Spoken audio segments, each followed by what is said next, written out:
ಸಾಧನೆಗೆ ಮಾತ್ರ. ಮಾಂಸದ ಆವರಣ ಇಲ್ಲದ ಚರ್ಮ ಉಂಟಲ್ಲ, ಅದಿಲ್ಲದಿದ್ರೆ ಈ ಚರ್ಮವು ಹೊಡೆಯಬೇಕು. ಎಲ್ಲಿ ಒಳ್ಳೆ ಮಾಂಸ ಉಂಟು, ಅದರ ಹೊರಗಿನ ಚರ್ಮ ಆದರೆ ಅವರಿಗೆ ಬೇಕು. ಈ ಚರ್ಮ ಅವರಿಗೂ ಬೇಡ, ಈ ಚರ್ಮ ಬೇಡ ಬೇಡ. ಅದಕ್ಕೆ ಈ ಚರ್ಮ ತುಂಬಿಕೊಳ್ಳಬೇಕು. ಇದೆಲ್ಲ ಅನ್ಯಾಯ ಆಗ್ತದೆ. ನೀವು ಎಷ್ಟು ದಿವಸ ಇಲ್ಲಿ ಇರ್ತೀವೋ ನಮ್ಗೆ ಗೊತ್ತಿಲ್ಲ. ಆದರೆ ನಮ್ಮನ್ನು ನೀವು ರಕ್ಷಿಸಿ ಸ್ವಾಮಿ. ಇದು ಇದು ಭಿನ್ನ, ಇದು ಬೇಡಿಕೆ ಅಲ್ಲ, ಇದು ಮುರಿದು ಸ್ವಾಮಿ, ಮುರಿದು. ನೀವು ಹೀಗೆ ಹೇಳಬಾರದು ಸ್ವಾಮಿ. ಯಾಕೆ ಗೊತ್ತೇ? ಎಂದು ಋಷಿಗಳ ಮಾತ ಕೇಳ್ದು, ಎಂದು ಋಷಿಗಳ ಮಾತ ಕೇಳ್ದು, ರಘುನಂದನನು ನಸುನಗುತ್ತ ಬೆದರಿದಿರಿ, ರಕ್ಕಸರ ಕೊಂದು ಕೊಡುವೆನು ತಾಳಿ, ರಕ್ಕಸರ ಕೊಂದು ಕೊಡುವೆನು ತಾಳಿ, ಕಿರಿದು ದಿನದೊಳಗೆ ತಾನೆಂದೊಡಂಬಡಿಸಿ ಬಳಿಕ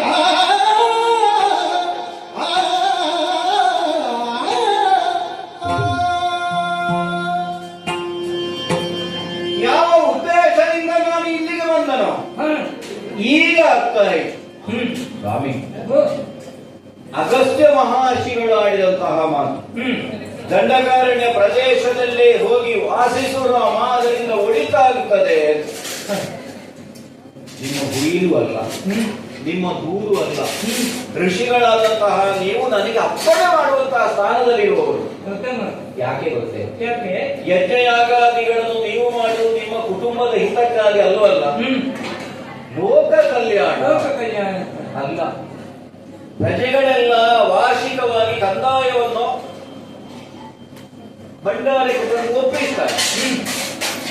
ಕಾಡಿನಲ್ಲಿರುವಂತಹ ಬ್ರಾಹ್ಮಣ ಋಷಿಗಳು ಹಾಗೆ ತಂದುಕೊಡುವುದು ಕೂಟ ಭೌತಿಕವಾಗಿ ಇಷ್ಟು ಧಾನ್ಯವನ್ನು ಅರಸನಿಗೆ ಕೊಟ್ಟಿದ್ದೇನೆ, ಇಷ್ಟು ಹೊನ್ನನ್ನು ಅರಸನಿಗೆ ಕೊಟ್ಟಿದ್ದೇನೆ.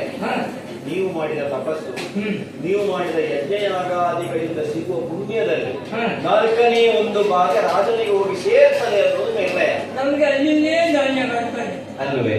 ಹಾಗಾದ್ರೆ ಅರಸನಿಗೆ ಪುಣ್ಯ ಸಿಗುವಂತಹ ಕಾರ್ಯವನ್ನು ಮಾಡುವ ನಿಮಗೆ ದುಷ್ಟರ ಉಪಟಳ ಬರ್ತದೆ ಅಂತಾದ್ರೆ ಅದನ್ನು ನಿವಾರಿಸಬೇಕಾದ್ದು ಕ್ಷತ್ರಿಯನಾಗಿ ನನ್ನ ಧರ್ಮ. ವಿಷಾದವಾಗ್ತದೆ ಸ್ವಾಮಿ. ಅಯೋಧ್ಯೆಯಲ್ಲಿ ನಾವಿರುವಾಗಲೂ ವಿಶ್ವಾಮಿತ್ರರು ಬಂದು ಆಡಿಸಿದ್ದನ್ನೇ ಯಜ್ಞ ಸಂರಕ್ಷಣೆಗಾಗಿ ಬರಬೇಕು. ಈಗ ಕಾಡಿನ ಕಡೆಗೆ ನಾನು ಬಂದಾಗ ನೀವು ಹೇಳುವುದಲ್ಲೇ ಯಜ್ಞವನ್ನು ಮಾಡುವುದಕ್ಕೆ ರಾಕ್ಷಸರು ಬಿಡುವುದಿಲ್ಲ, ಭಂಗ ಮಾಡುತ್ತಾರೆ. ಇದು ಕಿರಿಯು ದಿನದೊಳಗೆ ದುಷ್ಟರಾದಂತಹ ರಾಕ್ಷಸರನ್ನು ಕೊಂದು ಈ ಪರಿಸರದಲ್ಲಿ ನೀವು ಸಂತೋಷದಿಂದ ಇರುವಂತೆ ನಾನು ಮಾಡುತ್ತೇನೆ. ಒಂದು ಕಿವಿ ಮಾಡ್ತೀನಿ. ಏನು ಸ್ವಾಮಿ? ಎಲ್ಲ ಇಲ್ಲಿ ಅಕ್ಕ ಸರಿತಾರೆ, ಸರಿ ಅದಾಗ ಬರ್ತಾರೆ. ಅದು ಅಪರೂಪಕ್ಕೆ ಒಮ್ಮೊಮ್ಮೆ ಅಕ್ಕ ಸಿಗತ್ತೆ. ಭಾರೀ ಅಪಾಯ. ಕೇವಲ ಗಂಡಸರು ಮಾತ್ರವಲ್ಲ, ರಾಕ್ಷಸಿಯೂ ಇದ್ದಾಳೆ. ಅವರ ಜೊತೆಗೆ ಯಾವ ರಕ್ತ ಸರಿಲ್ಲ. ಸರಿ, ಅವರು ಎಲ್ಲಿಂದ ಬರ್ತಾರೆ, ಹೇಗೆ ಬರ್ತಾರೆ, ಹೇಗೆ ಹೋಗ್ತಾರೆ, ಹೇಗೆ ಬರ್ತಾರೆ. ಸರಿ, ಮರ ಮುರಿತಾರೆ, ಆನೆಯನ್ನು ಕೊಡ್ತಾರೆ, ಜುಮ್ಮವನ್ನು ಕೊಡ್ತಾರೆ. ಬಲಿಷ್ಠರು ಹೋಗ್ತಾ ಇತ್ತು. ಹಾಗಾಗಿ ಅದನ್ನು ಕಿವಿ ಮಾಡಲು ಹೇಳಿದ್ದಾರೆ ಸ್ವಾಮಿ. ನಿಮ್ಮ ಹಾಗಿದ್ದವರ ಹಿತವಚನವೇ ಅಲ್ವ ನಮಗೆಲ್ಲ ಶ್ರೀರಕ್ಷೆ. ಸರಿಯಾಗಿ ಅದನ್ನು ಗಮನದಲ್ಲಿ ಇರಿಸಿಕೊಡ್ತೇನೆ. ನೀವು ಎಲ್ಲಿ ಸೂಚಿಸಬೇಕು ಅಂತ ಇದೆ. ಆದಿತ್ತಲ್ಲ, ಆಶ್ರಮದಲ್ಲಿ ಇರ್ತೇನೆ. ನಮ್ಮ ಕಾರ್ಯದಲ್ಲಿ ಖಂಡಿತ ಜಯವಾಗಿ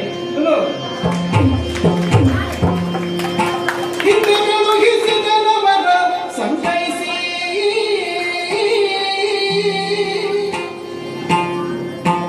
ಮುನಿಮಧುರನೆಂದ ಮಾತನು ನೆನೆದು ಜನಕ ಸುತ ಭೀತಿಯಲ್ಲಿ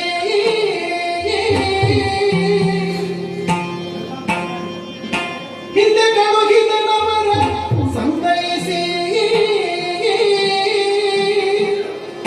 ಮುಂದೆ ಮುನಿ ಮಧುಗಳೆಂದ ಮಾತನು ನೆನೆದು ಜನಕ ಸುದೆ ಭೀತಿಯಲಿ ನೊಂದುಕೊಂಡ ಬಳವಾಗಿ ಭಯದಿಂದ ಕಾಂತನೊಡು ಕರವ ಮುಗಿತಿದ್ದೆಂದಳು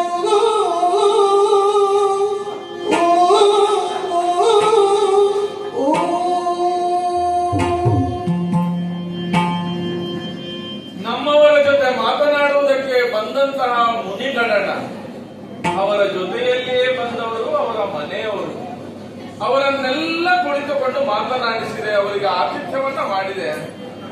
ಆತಿಥ್ಯವನ್ನ ಸ್ವೀಕರಿಸ್ತಾ ಅದೆಷ್ಟೋ ವಿಷಯಗಳನ್ನ ಆಡುತ್ತಾ ಹೋದರು. ಈಗ ಅವರು ಹೋದರು, ಆದರೆ ಅವರು ಆಡಿದ ಮಾತು ಮಾತ್ರ ನನ್ನ ಮನಸ್ಸಿನಲ್ಲಿ ಮತ್ತೆ ಮತ್ತೆ ಪ್ರತಿಧ್ವನಿಸ್ತಾ ಉಂಟು. ಅಲ್ಲ, ಅವರ ಮಾತಿನ ಶಬ್ದಗಳು ಪ್ರತಿಧ್ವನಿಸ್ತಾ ಇಲ್ಲ, ನನ್ನ ಹೃದಯವೇ ಕಂಪಿಸ್ತಾ ಉಂಟು ಅನ್ನಿಸ್ತದೆ. ಯಾಕೆ ನಾನೇ ನನ್ನಷ್ಟಕ್ಕೆ ತಳವಡಿಸುವುದು? ನನ್ನವರಿದ್ದಾರಲ್ಲ, ಅವರ ಬಳಿಗೇ ಬರ್ತೇನೆ, ಅವರಲ್ಲೇ ಮಾತನಾಡಿದ್ದೇನೆ. ಸ್ವಾಮಿ, ಹೀಗೆ ಕರಗಳನ್ನ ಜೋಡಿಸಿದ್ದೇನೆ. ಅಂದ್ರೆ ಮುಗುಳಾಗಿಸಿದ್ದಿ. ಸಾಮಾನ್ಯವಾಗಿ ನನ್ನನ್ನು ಕಂಡಾಗ ಅದು ಅರಳಬೇಕು. ಆದರೆ ಕೆಲವೊಮ್ಮೆ ಅರಳದೇ ಇರುವಂತಹ, ಮುದುಡಿಯೇ ಇರುವಂತಹ ವಾತಾವರಣ ಸೃಷ್ಟಿಯಾದರೆ ಅರಳುವುದಕ್ಕೆ ಅವಕಾಶ ಇರುವುದು. ಅದೇ ಇವತ್ತೇನು ಮೊಗ್ಗಾದ್ದು ಅಂತ. ಮೊಗ್ಗು ಮಾತ್ರ ಅಲ್ಲ, ಮೊಗ್ಗಂಟೂ ಆಗಿದೆ. ಮಲ್ಲಿಗೆಯ ಮೊಗ್ಗಿನ ಹಾಗಿರುವ ಹಲ್ಲುಗಳನ್ನು ಹೊಂದಿದವಳು ನೀನು. ನನ್ನನ್ನು ಕಂಡಾಗ ಆ ಹಲ್ಲು ಕಾಣಬೇಕಿತ್ತು, ಅದು ಇಲ್ಲ ಇವತ್ತು. ಸ್ವಲ್ಪ ಚಿಂತೆ, ಸ್ವಲ್ಪ ಭೀತಿ ಮನಸ್ಸಿನಲ್ಲಿ ಹಾಕುಂಟು. ನನ್ನನ್ನು ವರ್ಣಿಸಿದ್ರೆ ನನಗೆ ನಿಮ್ಮನ್ನು ವರ್ಣಿಸಬೇಕು ಅಂತಲೇ ಆಗುತ್ತದೆ. ಏನು ನನ್ನನ್ನು ಹೇಗೆ ಹೇಳಿದ್ದು? ಮಲ್ಲಿಗೆ ಮುಗ್ಗಿನಂತಹ ಹಲ್ಲುಗಳು. ಬೇಡ, ನಿಮ್ಮನ್ನಾದ್ರೆ ಹೀಗೆ ಹೇಳುವ. ಹೇಗೆ? ವನಜಲೋಚನ.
ಜಾನಕಿ ಒಂದಷ್ಟು ಮಂದಿ ಬಂದಿದ್ರಲ್ಲ, ಬಂದ್ರು ಮಾತಾಡಿದೆ ಅವರಲ್ಲಿ.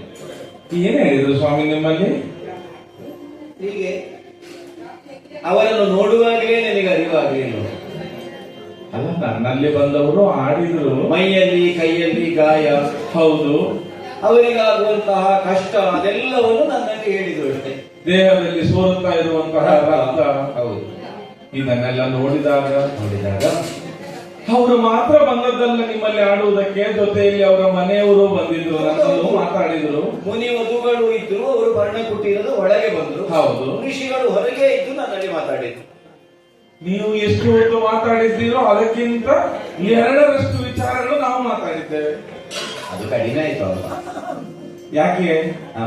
ನೀವು ನಿಧಾನಕ್ಕೆ, ಹೌದು, ಬೇಕಾದ ಹಾಗೆ ಹಾ, ಕ್ರಮಬದ್ಧವಾಗಿ ಭಾಷೆಯನ್ನು ಬಳಸುತ್ತಾ ಮಾತಾಡಿದ್ರೆ, ನಾವು ಹಾಗಲ್ಲ. ಮತ್ತೆ? ಸರಸರನೆ, ಹಾ. ಪರಪರನೆ, ಹಾ. ಬಹಳ ವೇಗವಾಗಿ ಮಾತುಗಳನ್ನು ಆಡಿದಾಗ ಬಹುಶಃ ನಿಮ್ಮಲ್ಲಿ ಹೇಳಿದ್ದಕ್ಕಿಂತ 2 ಪಾಲು ವಿಷಯ ನನ್ನಲ್ಲಿ ಹೇಳಿರ್ಬೇಕು. ನೀನು ಹಾಗೆ ಹೇಳಿದ್ರೆ ಅಪಾರ್ಥ ಆಗ್ತದೆ ಅದು. ಏನದು? ನೀವು ಸರಿಯಾದ ಭಾಷೆಯನ್ನು ಬಳಸಿ ಮಾತಾಡೋದು. ನೀವು ಹೆಂಗಸರು ಭಾಷೆಯಿಂದಲೇ ಮಾತಾಡೋದು ಅಂತಾಗುವುದಿಲ್ಲ. ಅಲ್ಲ, ನಾವು ಮಾತಾಡುವುದಕ್ಕೆಲ್ಲ ಭಾಷೆ, ಮತ್ತೆ ಶಬ್ದದ ಮೂಲಕವೇ ಆಡಬೇಕು ಅಂತಿಲ್ಲ ನನ್ನಲ್ಲಿ. ನಿಮಗೆ ಭಾಷೆಗಿಂತ ಭಾವ ಮುಖ್ಯ. ಭಾವ ಮುಖ್ಯ. ಸರಿ ಸ್ವಾಮಿ, ಈಗ ನಿಮ್ಮಲ್ಲಿ ಹೇಳಿದ್ದು ಅದೇ ಅಲ್ಲ?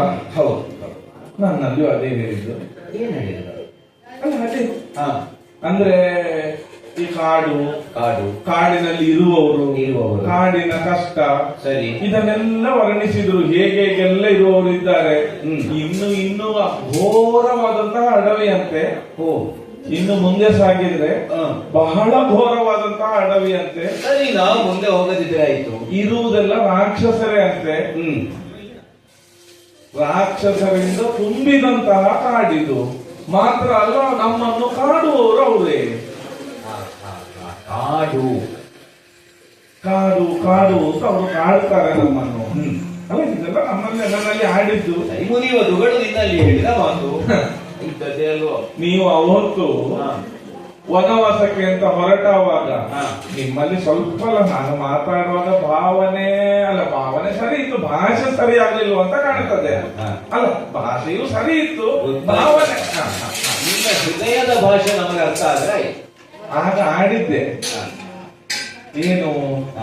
ಹೆಣ್ಣು ರೀತಿಯಲ್ಲಿರುವ ಗಂಡ, ಗಂಡಿನ ರೀತಿಯಲ್ಲಿರುವ ಹೆಣ್ಣು.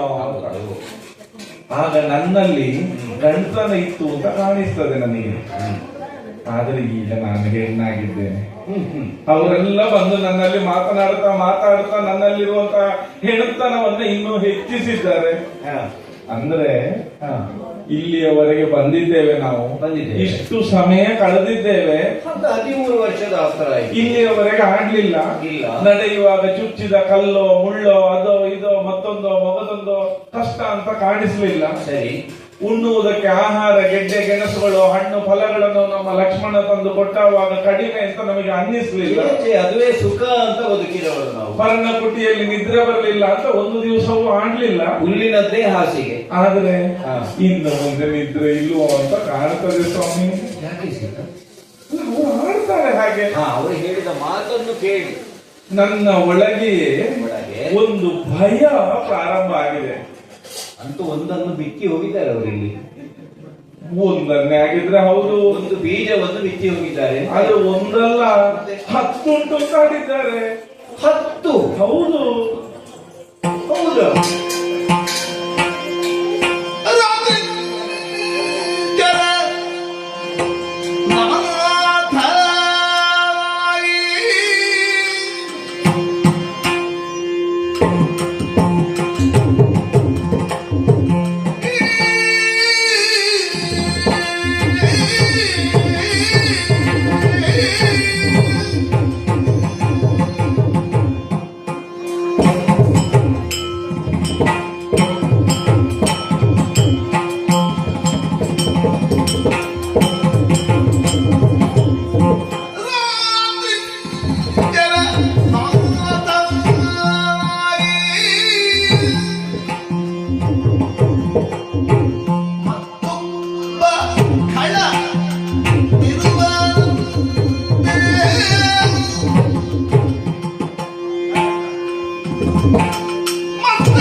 ಸ್ವಾಮಿ, ವೈದೇಹಿ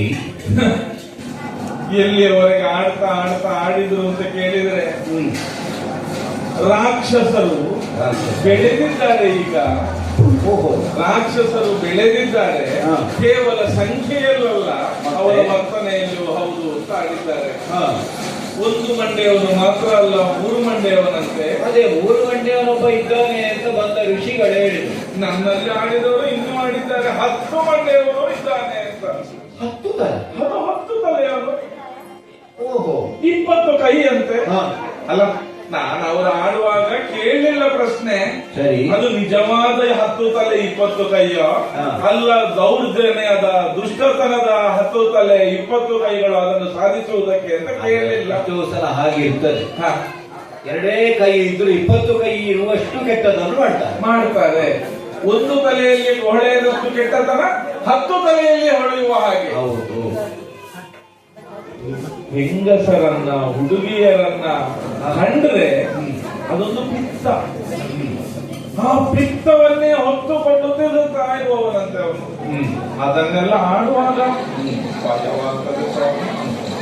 ಮನಸ್ಸಿನ ಒಳಗೆಯೇ ಏನು ಮಾಡಬೇಕು ಅಂತ ಗೊತ್ತಿಲ್ಲದೆ ಇರುವಂತಹ ಒಂದು ಭಾವನೆ. ನೀವು ಜೊತೆಗಿದ್ದೀರಿ, ನಿಮ್ಮ ಕೈಯನ್ನು ಒಮ್ಮೆ ಗಟ್ಟಿಯಾಗಿ ಹಿಡ್ಕೊಂಡಿದ್ದೇನೆ, ಆದರೂ ಸಾಕಾಗುವುದಿಲ್ಲ ಸ್ವಾಮಿ. ಯಾಕೋ ಈ ವಿಪಿನದ ಸಹವಾಸವೇ ಬೇಡವೋ, ಈ ವನವಾಸವೇ ಅದು ಬೇಡವೋ ಆಯ್ತು. ಅಂದ್ರೆ ನಿನ್ನ ಭೀತಿಯ ಮಾತನ್ನು ಹೇಳಿಸುವುದಷ್ಟೇ. ಬೇಡ ಅಂತ ಆಡಿದ್ರೆ ನಾನು ತಪ್ಪಾಡಿದಾಗ ಆಗುದಿಲ್ವ? ನಿಮ್ಮ ಸಂಕಲ್ಪ. ಹೌದು. ಸಂಕಲ್ಪಕ್ಕೆ ವಿರೋಧವಾಗಿ ನಾನು ಮಾತಾಡಿದ್ರೆ ನಿಮ್ಮ ಹೆಂಡತಿಯಾಗಿ ಉಳಿಯುವುದಕ್ಕೆ ನಾನು ಅಯೋಗ್ಯನಾಗುವುದಿಲ್ವೇ? ಹಾಗಾದ್ರಿಂದ ಅಲ್ಲಲ್ಲೇ ನಿಲ್ಲಿಸ್ತಾ ಇದ್ದೇನೆ ಸ್ವಾಮಿ.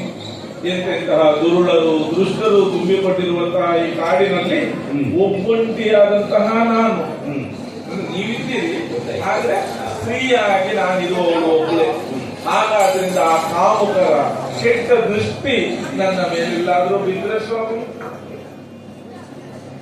ಹಾಗಾಗಿ ನಿನಗೆ ಭಯ ಅಲ್ವಾ? ಭಯ ಅಲ್ಲ, ನನಗೆ ಭಯ ಹುಟ್ಟಿದ್ದಲ್ಲ. ನೀವು ಹೇಳಿದಾಗೆ ಆ ಭಯದ ಬೀಜವನ್ನು ಅವರು ಹುಟ್ಟಿಸಿ ಹೋಗಿದ್ದಾರೆ. ಅವರು ಬಿತ್ತಿದ್ದಾರೆ, ನಿಧಾನಕ್ಕೆ ಮೊಳಕೆ ಒಡೆದು ಅಲ್ಲಿ ಬೆಳೆಯುತ್ತಾ ಉಂಟದು. ಸೀತಾ,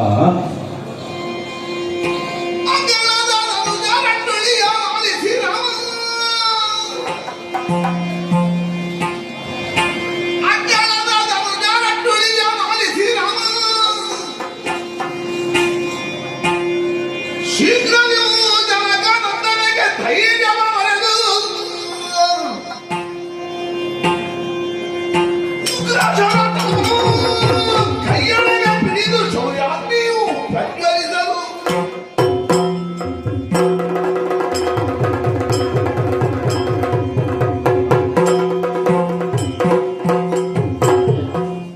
ದುಷ್ಟರಾದಂತಹ ರಾಕ್ಷಸರ ಉಪಟಳ.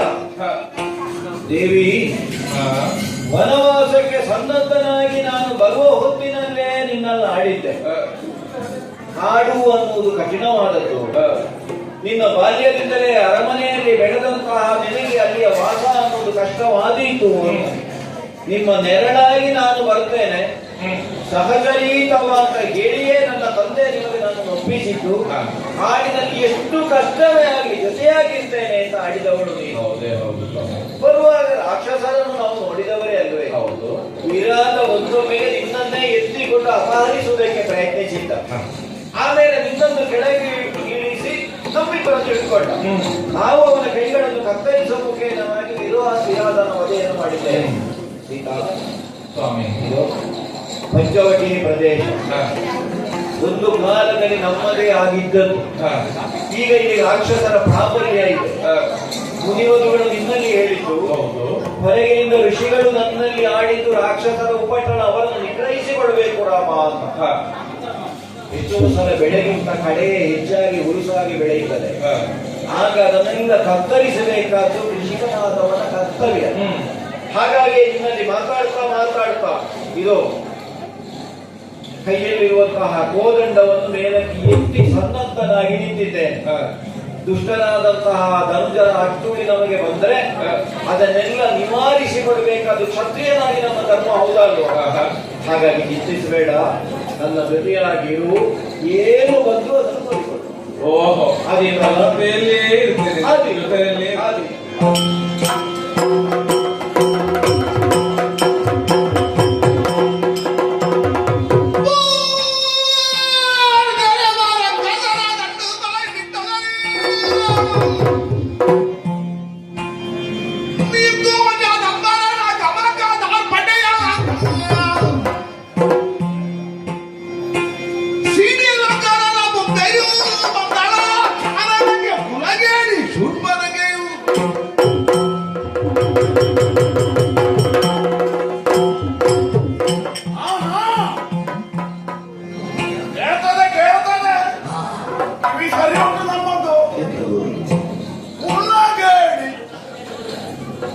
ನಿಮಗೆ ಸಂತೋಷ ಆಗ್ತದೆ ಅಂತಂದ್ರೆ ಹೇಳಿ. ನಮಗಿದೇನು ಹೊಸತಲ್ಲ ನಮ್ಮ ಕುರಿತಾಗಿ ಅವಹೇಳ. ಹುಟ್ಟಿಗೆ ಕಾರಣನಾದ ಅಪ್ಪನೇ ಅಮ್ಮನಲ್ಲಿ ಹೇಳಿದ್ರಂತೆ, 3 ಗಂಡು ಮಕ್ಕಳ ತಾಯಿಯಾಗಿ ಇನ್ನೊಂದು ಮಗುವಿನ ಆಶೆಯುಳ್ಳವನಾದ ನಮ್ಮಮ್ಮ ಕೈಕಲ್ಸಾದೆ ನನಗೆ ಗರ್ಭಧಾನ ಮಾಡುತ್ತಿರುವ ಕಾಲದಲ್ಲಿ ಅಪ್ಪಯ್ಯ ಹೇಳಿದ ಮಾತನ್ನು ನನಗ ಆಮೇಲೆ ಹೇಳಿದ್ರು. ಹೆಣ್ಣು ಮಗು ಹುಟ್ಟುತ್ತದೆ, ಆದರೆ ಕುಲಕ್ಕೆ ಕ್ಷಯಕಾರಕವಾಗುತ್ತಾಳೆ. ವಿಶ್ವಾಸು ಬ್ರಹ್ಮ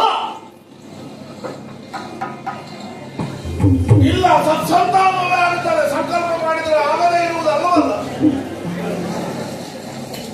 ಆದರೆ ಮಾಡಲಿಲ್ಲ, ಯಾಕೆ? ಸೂರ್ಪದಕ್ಕೆ ಹಣವರ ಹೀಗೆ ತಿನ್ನುವುದಕ್ಕೆ ಯಾರಿಂದ ಸಾಧ್ಯ ಆಗ್ತದೆ? ತಂದೆ ಹುಟ್ಟಿದ ಶಿಶು ಕುಲಕ್ಷಯಕ್ಕೆ ಕಾರಣವಾಗುತ್ತದೆ ಅನ್ನುವ ತೀರ್ಮಾನಕ್ಕೆ ಬಂದ ಅಂತಾರೆ. ಮತ್ತಿನ್ನು ಊರವರು, ಹಿಂದಿನವರ ಮುಂದಿನವರು ಹೇಳುವುದರಲ್ಲಿ ಹೊಸತೆ ವಿಶೇಷ ಏನು? ನಮ್ಮ ಅಣ್ಣನಾದರೂ ಅಷ್ಟೇ ನನ್ನ ಸುಖವನ್ನು ಸಂತೋಷವನ್ನು ಬಯಸುವುದಕ್ಕೆ ವಿರಾಮವೇ ಇಲ್ಲದ ಒಬ್ಬ ಹರಿಭಕ್ತ, ಒಬ್ಬ ನಿದ್ರಾಸಕ್ತ, ಮತ್ತೊಬ್ಬ ತ್ರಿಲೋಕ ವಿಜಯ ಒಂದು ಕನಸಾಗಿ ಕಂಡ. ಎಲ್ಲಿಯವರೆಗೆ ಉಪೇಕ್ಷೆ, ಪ್ರಾಯ ಪ್ರಬುದ್ಧಳಾದಂತಹ ನಾನು ಒಂದು ಮದುವೆ ಮಾಡೋಣ ಅನ್ನುವಾಗ ಅಣ್ಣನಲ್ಲಿ ಅಂಗಲಾಗಿ ಬೇಡಿಕೊಳ್ಳುವ ಸ್ಥಿತಿ. ಮನೆಯಲ್ಲಿ ಪ್ರಾಯ ಬಂದ ಹೆಣ್ಣಿದ್ದಾಳೆ ಅಂತಾದ್ರೆ ಮೊದಲು ಅವಳಿಗೆಲ್ಲ ಮದುವೆ ಮಾಡಿಸಬೇಕಾದ್ರೆ ತಾನು ಮದುವೆಯಾಗುವುದು ಹೆಣ್ಣಿಗಾಗಿ ಹುಡುಕಾಡುವುದು ಬಿಟ್ಟರೆ ಆಲೋಚನೆ ಮಾಡಿ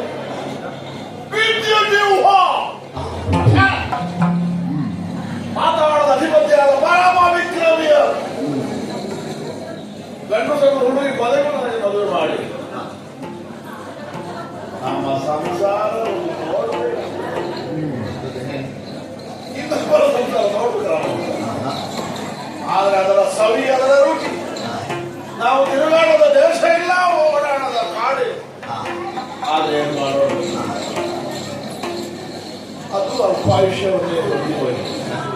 ಮಾತಾಡಲಾಗದ ಯುದ್ಧದಲ್ಲಿ ನನ್ನ ಗಂಡ ಕೊಲ್ಲಲ್ಪಟ್ಟ. ಯಾರಿಂದ? ನನ್ನ ಅಣ್ಣನಾದ ದಶಕಂಠನಿಂದ. ಮೋಸಾಗಿ ಹೋಯಿತು ತಂಗಿ, ಒಂದು ಕೈಯ ಬದ್ಧ. ನನ್ನ ಕಣ್ಣೀರನ್ನು ಸಹಿಸದ ಆಮೇಲೆ ಹೋಗು, ಜನಸ್ಥಾನದಲ್ಲಿ ನೀನು ಸುಖವಾಗಿ ಸ್ವೇಚ್ಛೆಯಿಂದ ಇರು. ಹೀಗೆ ನನ್ನನ್ನು ಕಳುಹಿಸಿಕೊಂಡು ಓಡಾಟಕ್ಕೆ ಎಷ್ಟು ಜಾಗ ಇದ್ರೆ, ಒಡನಾಡಿಗಳಾಗಿತ್ತು ರಾಕ್ಷಸರಿದ್ರೆ, ಅನುಭವಿಸುವ ಕಾಲದಲ್ಲಿ ಕೌಟುಂಬಿಕವಾದ ಸೌಖ್ಯ ಇಲ್ಲ ಅಂತಾದರೆ ಅದರಷ್ಟು ದೊಡ್ಡ ನರಕ ಇಲ್ಲದೆ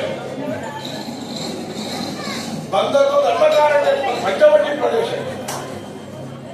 ಸದಾಕಾಲವು ಹೋಮ ಹವನಾದಿಗಳನ್ನು ಮಾಡುವ ರಾಕ್ಷಸರು ಅವರ ಆಡಂಬರವಾದಂತಹ ತಾಡಕ್ಕೆ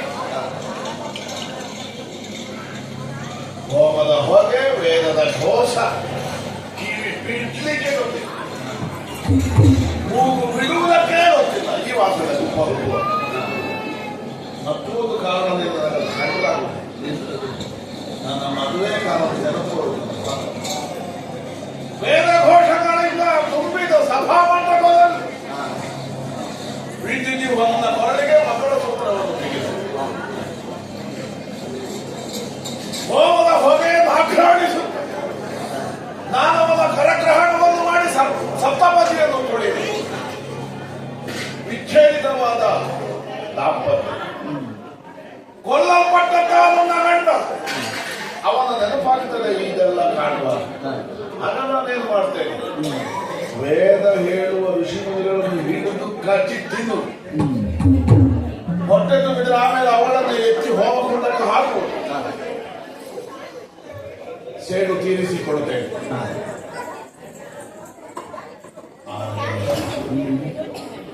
ನನ್ನ ಈ ಸಂಕಟಕ್ಕೆ ಕಾರಣನಾದವ ರಾವಣೇಶ್ವರ ಅನ್ನುವ ನೆನಪು ನನ್ನ ಮನಸ್ಸಿಂದ ಯಾವ ಕಾಲಕ್ಕೂ ಮಾತುವುದೇ. ಆಗ ನಮ್ಮ ಅಯ್ಯ ಹೇಳಿದ ಮಾತು ನೆನಪಿಗೆ ಬರ್ತದೆ. ಆ ನನಗೆ ಬಂದವರು ಕುಲಗೇಡಿ